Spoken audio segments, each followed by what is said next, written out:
मार दो। एनटीपीसी परीक्षा को लेकर बहुत से सवाल बच्चों के मन में गूंज रहे हैं। जैसे पहला सवाल ही ले लो कि सर परीक्षा कब होगी, फॉर्म कब से भरे जाएंगे, और सबसे ज्यादा जो परेशान करता है कि सर वैकेंसी जो यहां पर 10,883 दिख रही हैं, ये बढ़ेंगी कि नहीं बढ़ेंगी, क्या इसी में काम चलाना पड़ेगा। और चौथा सवाल आप लोगों के लिए, क्योंकि बहुत पूछा करते हो हमारे लिए कोई वैकेंसी बताओ सर, एज ओवर हो गई है, तो आपके लिए भाई यही एनटीपीसी वैकेंसी है जो 18 से 30 साल तक, 18 से, ध्यान से सुन लो, 18 से 30 साल तक आप भर सकते हो जनरल कैटेगरी में। और अगर आप ओबीसी हैं, एससी एसटी हैं, तो और डिस्काउंट मिलेगा। सारी बातें हम इस वीडियो में आपको बताने वाले हैं। चलिए सबसे पहले, बिल्कुल टाइम नहीं वेस्ट करना है, यहां पर समझ लेते हैं। देखो, दो प्रकार की पोस्ट एनटीपीसी में देखने को मिलेंगी। एक पोस्ट होगी इंटर लेवल, ठीक है, जिसको हम अंडर ग्रेजुएट लेवल कहते हैं। एक पोस्ट होगी ग्रेजुएट लेवल। ग्रेजुएट लेवल की 7,479 पोस्ट आई है और इंटर लेवल की 3,404 पोस्ट है। जैसा कि आयोग ने बताया है, यहां पर साफ साफ कर दिया है कि इंटर लेवल की 4 पोस्ट उसने दी है आपको, ठीक है। कितनी पोस्ट दी है? 4 पोस्ट दी है, जिसमें जूनियर क्लर्क कम टाइपिस्ट 990, अकाउंट क्लर्क कम टाइपिस्ट 361, ट्रेन क्लर्क की 68 वैकेंसी है, कॉमर्शियल कम टिकट क्लर्क की 1985 है। यानी कुल मिला के इंटर अगर आपने पास कर लिया है तो इन 3404 पोस्ट पर आप फॉर्म डाल सकते हो, ठीक है। चलो, अब इसके लिए अगर ग्रेजुएट आप हो गए हैं, आपने ग्रेजुएशन कंप्लीट कर लिया है, तो ये 7,479 पोस्टों के लिए आप अप्लाई कर सकते हो, जिसमें गुड्स ट्रेन मैनेजर हैं 2684 वैकेंसी, चीफ कॉमर्शियल कम टिकट सुपरवाइजर है 1737 वैकेंसी, सीनियर क्लर्क कम टाइपिस्ट है 725, जूनियर अकाउंट असिस्टेंट कम टाइपिस्ट है 1371 पोस्ट है, स्टेशन मास्टर की 963 पोस्ट है। यानी अगर इंटर लेवल वाली और ग्रेजुएट लेवल वाली एनटीपीसी की सारी पोस्ट मिला ली जाएं तो कुल मिला के 10,883 पोस्ट बनती हैं। क्या सर इससे बढ़ेंगी कि नहीं बढ़ेंगी? तो मैं 100% दावे के साथ कह सकता हूं ये वैकेंसी जरूर बढ़ेंगी, ठीक है। अब आप कहोगे कि सर फॉर्म भरने से पहले भरेंगी कि बाद में भरेंगी, तो ध्यान से सुन लो, ये रेलवे है और रेलवे में जो भी वैकेंसी है आपका पेपर भी हो जाएगा, उसके बाद भी बढ़ सकती हैं, ठीक है। तो जो बच्चे ये वैकेंसी देखकर, इतनी कम वैकेंसी देखकर फॉर्म अप्लाई नहीं करते, उनके लिए मैं आपको बता दूं, फॉर्म आप जरूर डालिए, वैकेंसी बढ़ जाएंगी और मेरिट अच्छी खासी डाउन हो जाएगी, ठीक है। तो ये चीज आप बहुत ध्यान से इसको भरना जरूर है फॉर्म, ठीक है। अब चलो, आप लोग देख रहे हैं ट्रेंड, देखो, जब 9144 वैकेंसियां आई एलपी के लिए तो बच्चों ने कम फॉर्म डाले और बढ़कर कितनी हो गई? 14,298 हो गई। ऐसा ही टेक्नीशियन में हुआ, 5,696 पद आए, बच्चों को लगा अरे यार बहुत कम वैकेंसी है, फॉर्म मत डालो, ठीक है, बढ़ के कितनी हो गई? 18,799 हो गई। इसी तरीके से आरपीएफ में देखो 4,660 और बहुत से बच्चों ने आरपीएफ का फॉर्म नहीं भरा है। और ये भी वैकेंसी आपको मैं बता दूं गारंटी के साथ 10,000 से ज्यादा हो जाएंगी, ठीक है। कांस्टेबल और एसआई दोनों को मिला के आरपीएफ की भर्ती, आरपीएफ की वैकेंसी 10,000 से ज्यादा हो जाएंगी, क्लियर है। एनटीपीसी की भैया 10,883 से लगभग 20,000 के ऊपर जाएंगी, ठीक है।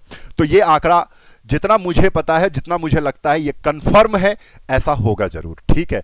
लिख के ले लेना आप। चलो अब मैं चलता हूं, ये चीज कंफर्म हो गई, वैकेंसी तो बढ़ेगी, इसलिए फॉर्म जरूर आपको डालना है। अब चलते हैं एज के बारे में बात कर लेते हैं। एज के बारे में क्या बात करनी है? एज लिमिट देखो, अगर आप जनरल कैटेगरी में हैं और अंडर ग्रेजुएट लेवल की जो पोस्ट है, जिन्हें इंटर लेवल पोस्ट कहते हैं, इंटर आपने पास कर लिया है, तो जिन पोस्टों पर आप अप्लाई कर सकते हो उसके लिए जो एज है 18 से 30 साल है। लेकिन ग्रेजुएट लेवल वाली जो पोस्टें हैं उनके लिए अगर आपको अप्लाई करना है तो आपकी एज और बढ़ जाती है 3 साल, 18 से 33 साल के लिए। अगर 33 साल के बीच है तो आप अप्लाई कर सकते हो, और आप इसका स्क्रीनशॉट ले लो, ठीक है। जनरल है तो 1989 की अगर आप पैदाइश है, 1989 के बाद वाले भर सकते हैं, 1989 के पहले वाले नहीं भर पाएंगे, ठीक है। 1986 में अगर जन्म हो इसके बाद वाले भर सकते हैं, ठीक है। 1984 के बाद वाले भर सकते हैं अगर एससी एसटी के कैटेगरी के हैं। ओबीसी नॉन क्रीमी लेयर के हैं तो 1986 में आपका जन्म हुआ है, उसके बाद के हैं तो आप फॉर्म भर सकते हैं। उसके पहले अगर जन्म हुआ है इसके पहले तो आप फॉर्म नहीं भर सकते हैं। ठीक है, चलो यही चीज यहां पर आप देख लीजिएगा, ये हो गई उम्र की सीमा। अब चलते हैं हम लोग यहां पर बात करते हैं जो इंपॉर्टेंट चीज है। देखो यही सबसे इंपॉर्टेंट है, यहीं पर खेला है, आपको समझना है। जो यहां पर पैटर्न है, एग्जाम का पैटर्न है, ये कैसे चलेगा। सबसे पहले जो एग्जाम होगा वो सीबीटी 1 होगा। क्या होगा? सीबीटी 1। उसके बाद होगा सीबीटी 2, उसके बाद होगा CBAT. CBAT computer based aptitude test कहते हैं। ठीक है, यहां पर साइको टेस्ट भी होगा। इसके बाद आपका टाइपिंग टेस्ट होगा, टाइपिंग स्किल टेस्ट होगा। उसके बाद डॉक्यूमेंट वेरिफिकेशन होगा, उसके बाद नौकरी लग जाएगी।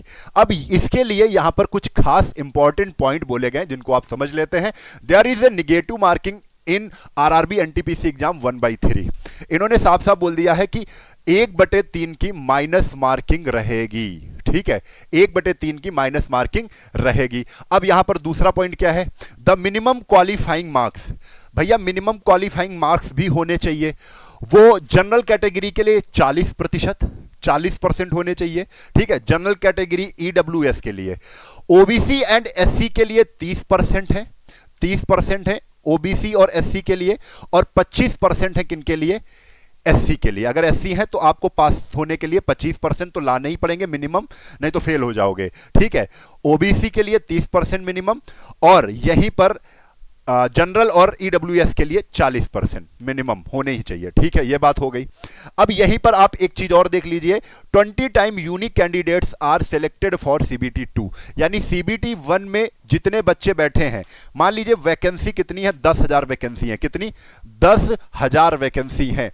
10,000 वैकेंसी का 20 गुना लोग बुलाए जाएंगे कहां? सीबीटी 2 में। यानी सीबीटी 2 परीक्षा कितने लोग देंगे? यहां पर 2 लाख लोग देंगे। 2 लाख लोग सीबीटी 1 से ऊपर से 2 लाख लेकर कहां पहुंचा दिए जाएंगे? सीबीटी 2 में पहुंचा दी जाएंगे। यानी इसकी कट ऑफ लगभग कम ही होती है। मेन लड़ाई चालू होती है सीबीटी 2 में। अब पहले यह भी हम बता देते हैं कि सीबीटी 1 में क्या क्या होता है। तो भैया सीबीटी 1 में यहां पर आप देख लो, the exam is conduct online for 90 minute. यानी सीबीटी जो 1 है, कंप्यूटर बेस्ड टेस्ट जिसको बोलते हैं, जो 1 है, पहली परीक्षा आपकी होगी वो 90 मिनट की होगी, और 90 मिनट में आपको 100 क्वेश्चन करने होंगे। ठीक है, यही अगर सीबीटी 2 की बात करें तो इसमें भी 90 ही मिनट मिलेंगे, लेकिन यहां पे क्वेश्चन जो है वो थोड़ा ज्यादा हो जाएंगे, 20 क्वेश्चन बढ़ जाएंगे, 120 क्वेश्चन करने पड़ेंगे। कितने क्वेश्चन करने पड़ेंगे? 120 क्वेश्चन करने पड़ेंगे। ठीक है, टाइम क्या रहेगा? दोनों के सेम रहेंगे। यहां पर भी 100 अंक मिलेंगे, यहां पर भी 100 अंक मिलेंगे 100 क्वेश्चन के, यहां पर भी 120 अंक मिलेंगे। यानी एक क्वेश्चन 1 अंक का ही रहेगा। ठीक है, वो चाहे सीबीटी 1 की बात करो चाहे सीबीटी 2 की बात करो। सीबीटी 1 से सीबीटी 2 जाने पर मेरिट कम ही रहेगी। 2 लाख बच्चों में तो हम लोग आ ही जाएंगे। पढ़ाई चालू होगी सेकंड सीबीटी से। ठीक है, अब यहां पर कुछ चीजें, वही चीजें नॉर्मली बताई गई हैं कि ऑब्जेक्टिव टाइप के क्वेश्चन होंगे। ठीक है, अब यहां पर देखो ये क्या है, इसमें भी देखो 90 मिनट है, 120 क्वेश्चन होंगे।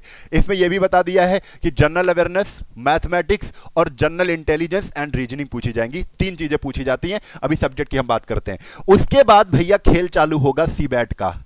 सीबैट में 6 टेस्ट होते हैं। देखो यहां पर लिखा है the exam comprises 6 test batteries. ठीक है, 6 टेस्ट बैटरीज होती हैं। यहां पर जैसे मेमोरी टेस्ट हो गया। ठीक है, तो ये सब पिक्चर दिखाएंगे आपको, पिक्चर को याद करना है, पिक्चर में कुछ पूछ सकते हैं। तो ऐसे 6 टेस्ट से आपको गुजरना पड़ेगा। उसके बाद आपको पहुंचना कहां पर है? Typing skill test. जो टाइपिंग वाली पोस्ट है उनके लिए टाइपिंग स्किल टेस्ट देना होगा। ठीक है, फिर यहां पर आप देख सकते हो कि यहां पर 25 WPM इन हिंदी और 30 वर्ड पर मिनट इंग्लिश में मांग रहे हैं। ये चीजें आपको पता होंगी, और अगर टाइपिंग आप कर रहे हो तो ये चीजें आपके लिए नॉर्मल होंगी। चलो आगे बढ़ते हैं। ये चीज हमने बता ही दी है। जो मेन चीज है ये पैटर्न है। देखो सीबीटी 1 में क्वेश्चनों की संख्या आप जान लीजिए थोड़ा सा ध्यान से। जो मैथ पूछी जाएगी वो 30 क्वेश्चन 30 नंबर के लिए। ठीक है, general intelligence and reasoning 30 question पूछे जाएंगे जिससे 30 नंबर मिलेंगे। जीए यानी जीएस 40 नंबर की होगी जिसमें 40 क्वेश्चन होगी जिसमें 40 नंबर मिलेंगे। यानी 100 क्वेश्चन के लिए 100 नंबर आपको मिलेंगे, जिसमें 90 मिनट का समय होगा, 1/3 की माइनस मार्किंग होगी। क्लियर है? अब आप सीबीटी 2 के लिए भी समझ लीजिए। इसमें जहां 30 क्वेश्चन थे वहीं पर 35 क्वेश्चन हो गए, और जहां जनरल यानी जीएस में यहां 40 क्वेश्चन थे सीबीटी 1 में, यहां 50 क्वेश्चन हो गए, यानी कुल मिला के 120 क्वेश्चन के लिए 120 नंबर आपको लाने होंगे। यहां पर यह चीज पढ़ लीजिए, आरआरबी एनटीपीसी परीक्षा का पाठ्यक्रम सीबीटी 1 और सीबीटी 2 के लिए समान है, समान है दोनों का पाठ्यक्रम, लेकिन दोनों चरणों के लिए परीक्षा पैटर्न यानी प्रश्नों और अंकों की संख्या अलग अलग है। जैसे कि मैंने बताया है, सीबीटी जो 1 है वो 100 क्वेश्चन पूछे जाएंगे और सीबीटी 2 में 120 क्वेश्चन पूछे जाएंगे। आरआरबी एनटीपीसी की सीबीटी 1 परीक्षा में कुल 100 प्रश्न पूछे जाएंगे, लेकिन सीबीटी 2 परीक्षा में कुल 120 प्रश्न पूछे जाएंगे। सीबीटी 1 परीक्षा के समान बहुविकल्पीय वस्तुनिष्ठ प्रकार के होंगे। आरआरबी एनटीपीसी सीबीटी 1 और सीबीटी 2 परीक्षा का सिलेबस नीचे दिया गया है। अब देखते हैं क्या है सिलेबस। तो सिलेबस को हम अगर देखें तो सिलेबस है ये, आप जानते हो। अच्छा, एक क्वेश्चन सबसे ज्यादा पूछा जाता है, लेकिन उससे पहले हम सीधा सिलेबस पर ही ले चलते हैं आपको। ठीक है, सिलेबस आपको दिखा देते हैं, फिर उसके बाद आगे की कहानी हम बात करेंगे। ठीक है, यहां पर एनटीपीसी का फोल्डर कौन सा है?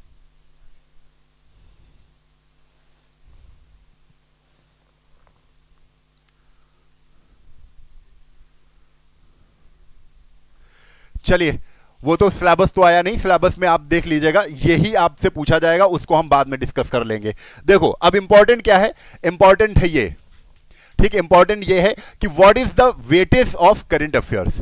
करंट अफेयर्स का कितना वेटेज होता है आप लोग जानते हैं, जब भी रेलवे का एग्जाम होता है तो उसमें जो करंट अफेयर है वो 1 साल पुरानी तक पूछता है, 1 साल की पूरी करंट अफेयर पूछ लेता है। ठीक है, 1 साल से 1.5 साल की पूछ लेता है, लेकिन 1 साल तो 100% ही पूछता है। ठीक है, तो आपको यहां पर देख लो कितना वेटेज है, it is total of 11 to 15 questions में be asked in CBT 1 exam, यानी 11 से 15 क्वेश्चन सीबीटी 1 में पूछे जाएंगे और पूछे जा सकते हैं, संभावना है, और 14 से 18 क्वेश्चन सीबीटी 2 में पूछे जा सकते हैं। तो ध्यान रखिए, करंट अफेयर्स का वेटेज ज्यादा रहता है कौन से एग्जाम में? रेलवे के एग्जाम्स में। ठीक है, चलो ये भी बात हो गई है। तो सारी, अब सर जी परीक्षा होगी कब, फॉर्म कब आ जाएंगे? तो आप जानते हैं कि रेलवे ने जो अपना कैलेंडर निकाला था 2224 में, जिसमें जनवरी मार्च में एलपी का बोला था, एलपी की आ गई थी वैकेंसी। टेक्नीशियन का अप्रैल और जून में बोला था, वो भी आ गई थी वैकेंसी बढ़ भी रही है, बढ़ी भी 2-2 महीने में। और जुलाई और सितंबर में technical, non technical, popular categories यानी एनटीपीसी के लिए ग्रेजुएट लेवल की 4, 5, 6 और इंटर लेवल यानी अंडर ग्रेजुएट लेवल की 2 और 3 पोस्ट निकालेंगी। तो अभी तक तो अगस्त हो गया, निकली नहीं वैकेंसी, तो आप 100% मान लीजिए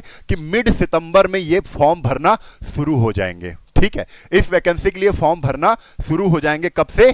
तो आप ध्यान रख लीजिए सितंबर से, सितंबर के बीच से ही। तो चलिए, आपको यह भी चीज कंफर्म हो गई है। ठीक है, और समय कितना मिलेगा? समय तो काफी मिलेगा, लेकिन तैयारी कैसे होगी? तो तैयारी के लिए हम आपको बता दें, फिनिक्स एकेडमी 18 महीने की वैलिडिटी के साथ जंक्शन बैच आप लोगों के लिए लॉन्च कर रही है, जिसमें 1 तारीख से सभी क्लासेस चलेंगी। और 1 तारीख से पहले अगर आप रजिस्ट्रेशन ले लेते हैं, बैच में ज्वाइन हो जाते हैं, तो आपको पूरा का पूरा 50% का डिस्काउंट मिलेगा। कितना? 50% का। सर जी ये मिलेगा कैसे 50%? 50% का डिस्काउंट का मतलब ही होता है कोई भी बैच आधे रुपए में मिल जाएगा। यानी ये जो 1199 दिख रहा है, इसको तुरंत आधा कर दो, 600 रुपए में ये बैच आपको मिल जाएगा। कब तक? लेकिन 1 तारीख से पहले जुड़ने पर। ध्यान से सुन लीजिए, अगर आपको हमारे साथ पढ़ना है तो इन सब चीजों को बहुत ध्यान से सुन लीजिए। अगर यूज कूपन कोड क्या लगाना है आपको? RAM, RAM, RAM 50, RAM 50 coupon code आपको लगाना है। मैं फिर से लिख दे रहा हूं, RAM 50, RAM 50 कूपन कोड आपको लगाना है। ठीक है, तो ये 1199 का बैच आपको 600 रुपए का पड़ जाएगा। डेली 5 घंटे की क्लास होंगी। ये कुछ खास बातें लिखी हुई हैं जो इंपॉर्टेंट है, और यहां पर ये जो स्लोगन है, नौकरी 100% की गारंटी है हमारी। क्यों? क्योंकि मुझे पता है कि आपको कैसे पढ़ाना है। अगर आप थोड़ी सी मेहनत कर लेंगे तो सिलेक्शन की गारंटी फिनिक्स एकेडमी टीम की है। क्लियर है? तो भैया जरूर आ जाइएगा। ये हमारा एप्लीकेशन है, इस एप्लीकेशन पर आइए और यहां से बैच ले लीजिए। पेड कोर्स वाले ऑप्शन में जाएंगे, यहां से बैच अब ले सकते हैं आप। और उसके बाद कोई भी अगर डाउट आ रहा है तो आप 700-771-2108 पर बात करके अपने डाउट को क्लियर कर सकते हैं। क्लियर है? तो भाई 1 तारीख से पहले अगर आप आ जाएंगे तो मेरी गारंटी है कि ये जो भी सिलेबस है, सीबीटी 1 तो हम पढ़ाएंगे ही नहीं भाई, सीबीटी 1 तो हम पढ़ाएंगे ही नहीं। हम सीधा तैयारी किसकी कराएंगे? सीबीटी 2 की। यानी हम तैयारी करेंगे 120 क्वेश्चनों की 90 मिनट में, क्योंकि 90 मिनट में मुझको टारगेट करना है 120 क्वेश्चन का। ठीक है, 120 क्वेश्चन का। हम 90 मिनट में ये 100 वाला टेस्ट नहीं लगाएंगे, हम 90 मिनट में 120 वाला टेस्ट लगाएंगे, जिससे क्या होगा, सीबीटी 1 अपने आप क्लियर हो जाएगा।